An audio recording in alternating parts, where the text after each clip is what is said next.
Hey guys, I'm so excited to be back, and I hope you guys enjoyed episode 1. If you don't know me, my name is Ashley. I am a filmmaker, entrepreneur, and life coach, and I'm now on YouTube, which is fun. And I wanted to actually dive into that as my episode 2 about kind of my journey, and I hope that you guys could pick some stuff from my story that you guys could potentially take back with you, and if it resonates with you, I just hope it helps your faith more and your relationship with more, and just to dig deeper into your walk with Christ. I'm going to get started and get going. So when did I meet and encounter Jesus? It had been a year and a half ago. I had walked away. At this point, I had walked away from my job as a filmmaker. I had then had so many aspirations of what my next move were going to be, but I'm not gonna lie, I had placed so much time in my investment and my identity into the last job I had, and it really burnt me out. I didn't have an identity. I just ran with what was in my heart, which was to utilize media as a vehicle for the oppressed, and it just felt a little heavy. It felt a little burdensome. And as time went on, even with, some accolades and milestones, it just didn't feel anywhere close to what I had envisioned. And so when that started to get blurred, then my decisions started to get blurred. And then therefore, a lot of the things that I was working towards didn't really make sense anymore. That forwarded myself to 2024. At this point, I had started doing some self-reflection, and what that looked like was a lot of things. Like I had to catch up on some sleep, needed to also build some real-time relationship, not these like once a month sort of dynamic that sometimes I would do because I was so busy. I started to eat healthier. I was really dependent on alcohol for some time as like a social element. It was not something I did at home by myself, but there was a period where I was drinking wine on my own, but there was a moment where I became dependent through other people as a way to, have trauma bond. And yeah, it got to a place where I think my body getting inflamed and getting sick, and it was a really rough time. And I was at a rock bottom, it was one of those quiet rock bottoms where it kind of slowly declined, and you don't even know that you can't make sense in life. And long story short, it just all fell apart. Like everything I have ever thought it was going to happen, it just didn't happen. And so when I had then get encouraged by so many people in my life, one particularly was a friend of mine who had given me the Bible, and I was very bitter at that time. I was very jaded because I was raised Christian. However, there were so many barriers to why I wasn't able to grow into my faith with God then. But I think everything is intentional. So therefore, I'm actually grateful that I have fully had a full understanding of the gospel and full understanding of who he is now as an adult versus at the time as a kid. But I had, when I received the Bible, I was so upset. Like I was actually really upset because at the time, the Bible just felt like it just felt like a throwaway Band-Aid. I didn't think it had anything to do with my circumstances at that time. I was applying heavily. I was really trying to make ends meet. And so when I received the Bible, I just felt like, okay, yeah, this might just be that religious stuff. And so anyway, from there, I like ignored it, but one of my family members had reached out and was just like, hey, you should really watch this video. And she kind of like gave me some idea of what it was. And I was so, again, put off about another conversation surrounding Jesus, and I was just like, I don't understand. Then I went out with a friend of mine to dinner. I knew that she was very vocal about her following, so I wasn't really surprised when we got down to the topic, but I was just asking more questions, being like, why is he the only way? Like, don't you believe that there is combinations of just moral values to maybe some of the lifestyle that Jesus walked, and like kind of blending it together surrounding abortions and, you know, LGBTQ. Like, these are the type of conversations that I was really like understanding nuances of that. So I just didn't understand how we can just completely throw that away from that topic when walking with him. So it was really hard to follow through with the conversations with her, because like she was very adamant that like, hey, like there is no other way. This is the only way. And I'm just like, okay, I respect it. And so we moved on from each other. But then I really respect this family member. So I had eventually started giving it a walk while I was at work. And for my day job, I drive. I still drive. So I drive about 12 hours, 16 hours a day. At that time, it was 16 hours a day. I had open road for a majority of the days that allows me to watch YouTube, podcasts, and audiobooks, like all these type of things. And so therefore, I was putting in space for this video. And once I did, my eyes were open. Like it took one video, and I will maybe that video and a half of something else that was following up to that video, and that changed everything. And I think this video, if I remember correctly, it was serving more of like the wisdom of God, and so I connected so heavily to his wisdom, because I was like, whoa, that sounds like the way I respond to life. Like, you know, there's some correlation to how I view my lifestyle to what Jesus did. So that connected me. And then from there, I just wanted to know more about Jesus. And I was like, okay, let me see what this guy's about. That Thanksgiving prior, so 2023 of Thanksgiving, I had already declared that like I did not believe Jesus was like a savior. I didn't, I literally just went hard about it and hard on my stance.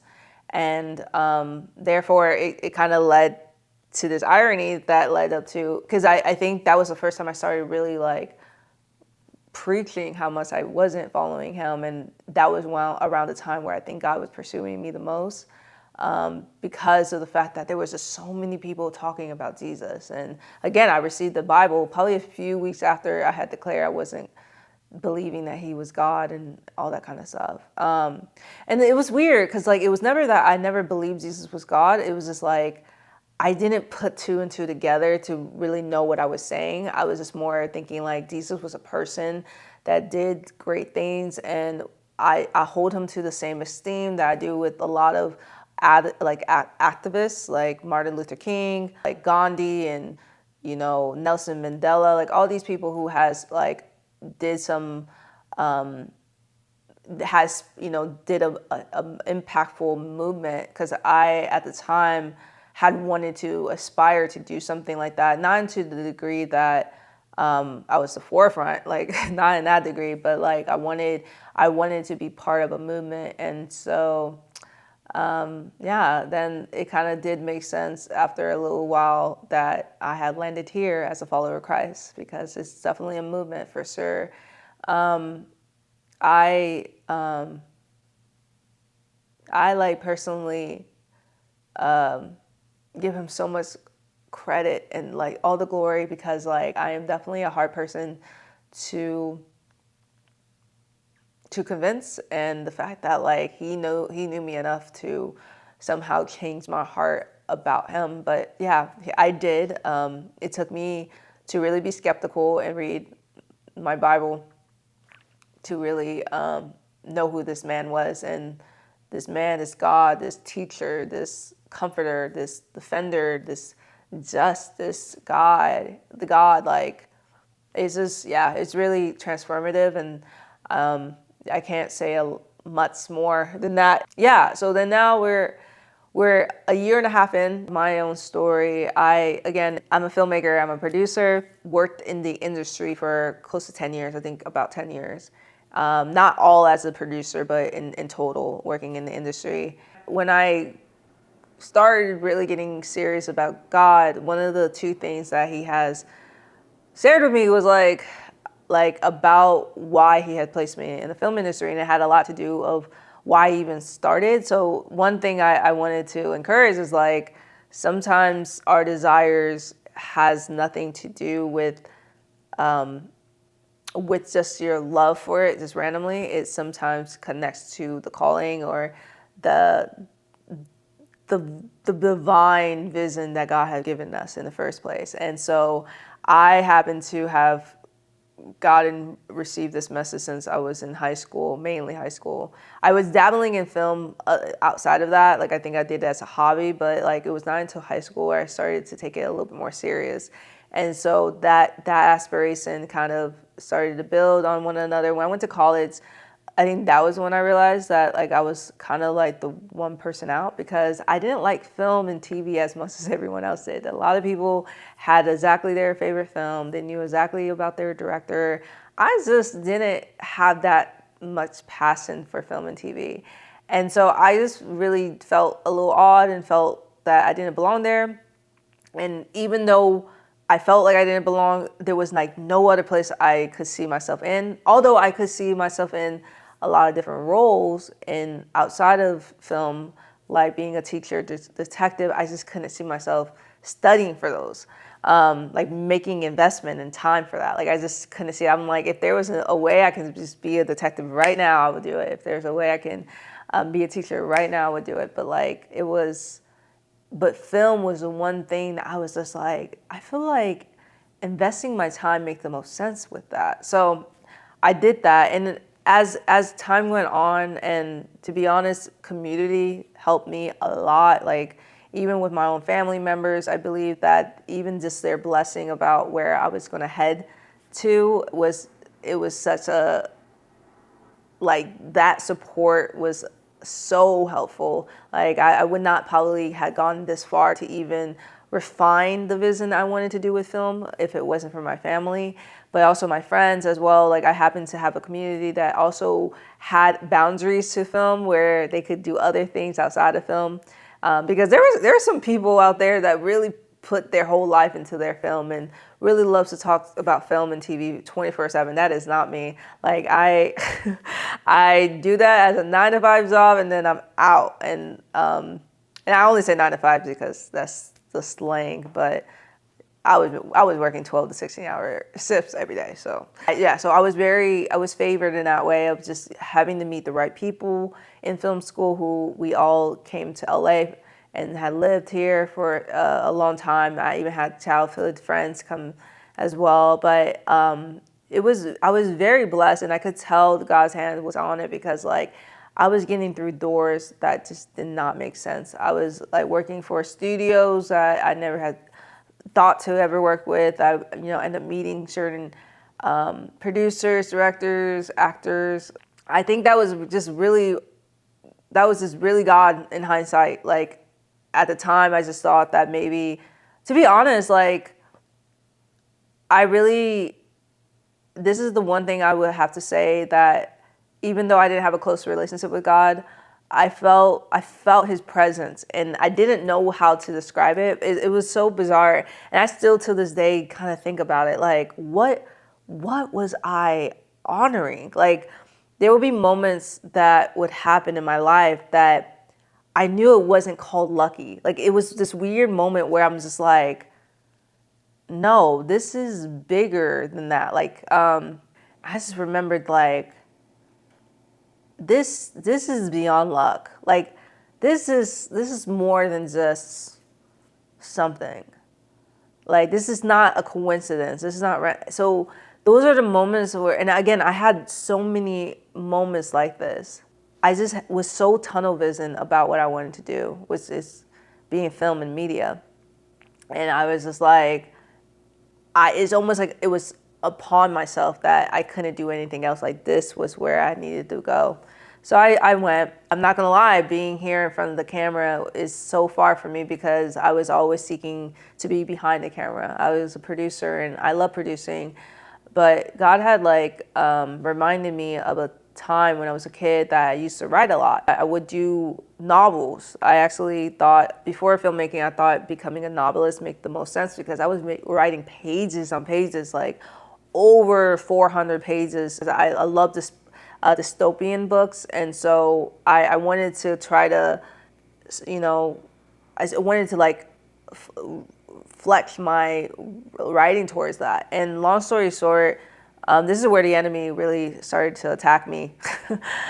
When I started elementary, middle school, I mean, every time we had an essay we had an essay to write about, I would give and turn in my papers. And I mean, when I received them, all of it was marked red, just red, correction, correction, correction, correction.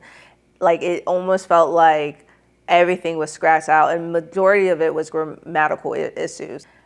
It kept happening over and over and over and over. It must have happened in middle school. This was in high school too. And a lot of them came up to me and was like, hey, your grammar is poor. However, the concept that you have is amazing. Like, I hear what you're saying. Your ideas and everything are great, but we cannot understand you. And that was hard because I grew up bullied a lot. I grew up halfway through my life not wanting to speak. Writing was my outlet. It was my escape, because it wasn't that like I saw it that way, but in a lot of ways I felt it allowed me to dump ideas and thoughts into paper that I felt like with talking sometimes got in the way. And so when I started writing and then going into the world and displaying them, it just kept getting rejected. And again, the same thing happened, and even in college. And this is how Satan like really takes your soul. The college professor wanted to nominate me into a writing class, but before he recommended me to do a writing class, to do the writing challenge, he had asked about my grammar. So he was like, hey, I want to put you in, but your grammar is really poor. So would you want to stick around in the summer? We can workshop it, and then potentially we could like submit this. And I was just so focused on the idea of her telling me that my writing was so poor. I didn't even put two and two together that out of everyone in the class, she had chosen me to workshop my writing. And sometimes I look back at that and it was like, why didn't I take a chance? Like, why didn't I see that could have been a space that could lead me into so many different worlds? I mean, I ended up in college partying way too much and doing way too many things that I felt was not productive. And so for that to have come to as an opportunity in my freshman year, it's kind of like disheartening, because I know that was like the enemy planting seeds so early on in my life that I had ignored it. So fast forward to after making the decision to follow Christ, God is calling me back into writing. And so that has been such a very difficult space that I've been really having a hard time with. That's crazy, because I've been around writers for a long time, have been best friends with writers, been, crediting a lot of writers, and yet I have never, not even once, processed that was supposed to be my walk. And God was just like, you have to write this. I'm literally writing a script, and it's been so hard because it's basically redefining everything I know. It's turning off all the skills I have had with producing. Not to say I'm walking away from producing. I don't think that's what he's doing. But it's like, it's also this feeling of just like falling back in love to an old, like your first love when it comes to your career that was always meant to be yours. And it was just kind of weird, because I was like, this is foreign but familiar. I'm at a place where it's becoming really fun, and so I'm super happy. That was only a week ago where I started to see some fruits in being consistent, because this has been like on my heart to write for about a year. Social media, just like YouTube and TikTok and all that kind of stuff, that has never been on my heart, y'all. Like, I have never cared to be in front of the cameras. I have never cared to talk to anybody about myself or my aspiration or anything like that. I'm just not that person. So for God to be like, hey, I want you to start doing social media, that was not, and you know, you would think that like, hey, because your world had been filmmaking and entertainment, like social media kind of comes with it. No, that was not the point. Like, I had never saw myself as a person that would have their face in front of the camera and talking. It's just not my style. But at the same time, if I'm being honest with myself, there's a part of myself that has a preview to what God is telling me and calling me into. And it's very bizarre because it's like this weird wrestle between what you used to know of yourself to what you're about to become. And it's like rubbing against each other where I'm halfway in, I'm halfway out. And it's solely because of my love for Jesus that I have kept my eyes straight, because I was like, there's so many moments where I don't treat this seriously. I just don't. A lot of us, I feel like a lot of you guys also may have felt that way too, that you know you're supposed to be in that city or that job or that relationship or being a mother or father. Like, you know you're supposed to be in that space, but then when things aren't working out, rather if that's like like medical emergencies or that you know you got broke the moment you landed, like things start to happen and suddenly you're kind of like, wait a minute, like what is going on? It can get really challenging on understanding why you're there in the first place, and it actually could steer you away. If you guys are second guessing about where you are at, you're only delaying yourself to what is going to happen, which is God is going to continue to pursue you and keep reaffirming you about what you already know. And so I just want to just prevent you guys from going through a spiral that I had done several times myself. And it wasn't until I finally got tired and beaten, because I kept condemning myself. I really don't know what this episode is going to land, but I just really just want to talk about my journey and hoping that it inspires you guys to understand where I'm coming from when it comes to these videos, and knowing what my walk has been looking like. And there's so much more, to be honest, like that I'm keeping out for now because I don't want this to run any longer as it has already been. Like, I just wanted to come to you guys to be like, this is who I am, this is Ashley. And I'm just so excited to what God is going to do with me and what topics we're going to get into.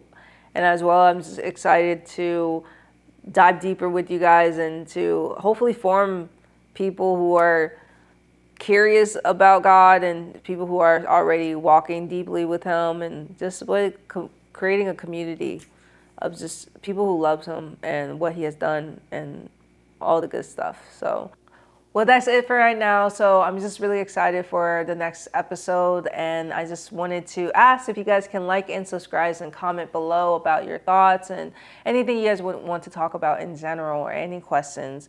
But yeah, until next time.